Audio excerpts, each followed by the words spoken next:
Matthew was the kind of man people refused to make eye contact with. Not because he was invisible, because he was infamous. He didn't just work for Rome. He made money off his own people while Rome stood behind him. And then one day, Jesus walks up to his booth, looks him in the face, and says two words that should not belong together. Follow me. Welcome to Bible in Focus. This is The Misfit 12, The Disciples Unfiltered. Why Jesus chooses flawed people to carry a holy message. Episode 5, Matthew, the compromised collaborator. If you want to understand why Matthew is such a scandal, you have to feel the world he lived in. A tax collector in first century Judea wasn't just a guy with a calculator. He was a symbol, a reminder that your land was occupied.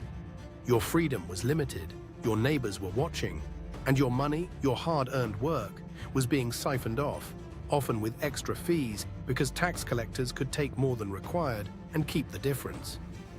So the people didn't just dislike Matthew, they considered him unclean, a traitor, someone who chose profit over family. And Matthew knew it. He would have felt it in every silent stare, every conversation that stopped when he entered the room, every parent pulling their child a little closer as they passed his booth. Matthew lived on the edge of his own community. And here's the truth about men like Matthew. When you live long enough being hated, you eventually stop trying to be loved. You harden. You become practical. You tell yourself, at least I'm safe, at least I'm paid. So picture the scene. Matthew at the booth, coins, ledgers, guards nearby. Then Jesus arrives, not with a speech, not with a negotiation, not with a warning. Just a look, and two words, follow me. Jesus doesn't say, clean up first. He doesn't say, pay it back first. He doesn't say, prove you're sorry.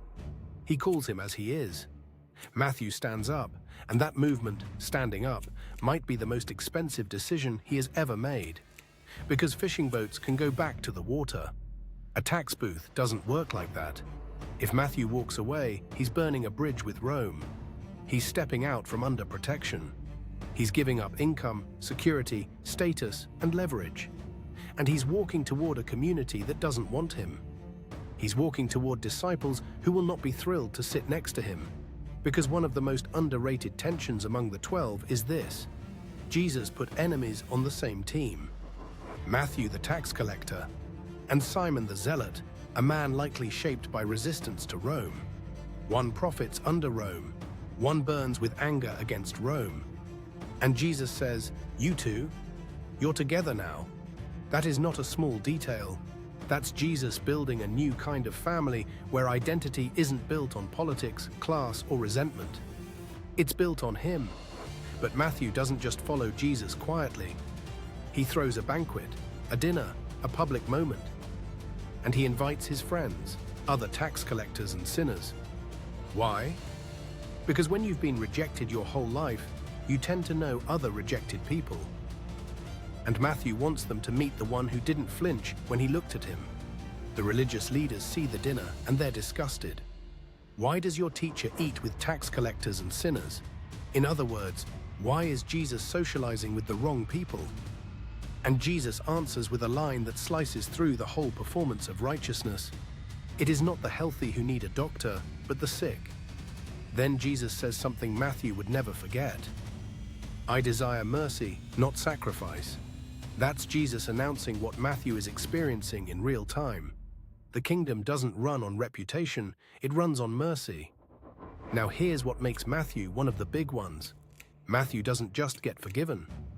He becomes a witness, and tradition tells us he later writes the gospel that bears his name. But even if you don't know anything about later tradition, you can see the fingerprints of a transformed man in the gospel itself. Matthew is careful, structured, he organizes, he shows patterns. He connects Old Testament prophecy to Jesus like a man who wants you to understand, not just feel. It's almost like the old skill set, detail, record-keeping, precision, gets redeemed.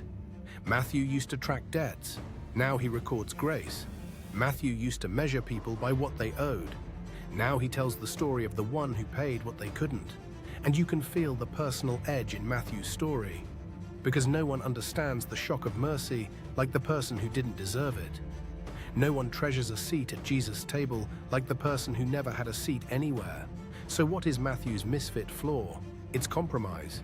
It's the temptation to trade integrity for comfort, to trade conviction for security, to trade belonging for profit. And Matthew's story asks us a question that gets uncomfortably modern. What's your tax booth? What's the place you sit because it's safe, even though it's costing you your soul? What deal have you made that you keep calling practical when it's really just fear? And here's the deeper layer. Matthew also teaches us that shame can become its own prison. Some of you are not in Matthew's booth. You left it, but you still live like you belong there. You still think your past disqualifies you. You still assume God can forgive you, but can't really use you. Matthew is living proof that Jesus does both. Jesus forgives. And then Jesus calls, not because your past is small, but because his mercy is bigger. And now comes the part that puts everything on the line. Matthew doesn't get to follow Jesus alone. He has to follow Jesus in community, with people who don't trust him, with people who think he's dangerous, with people who have every reason to keep him at arm's length.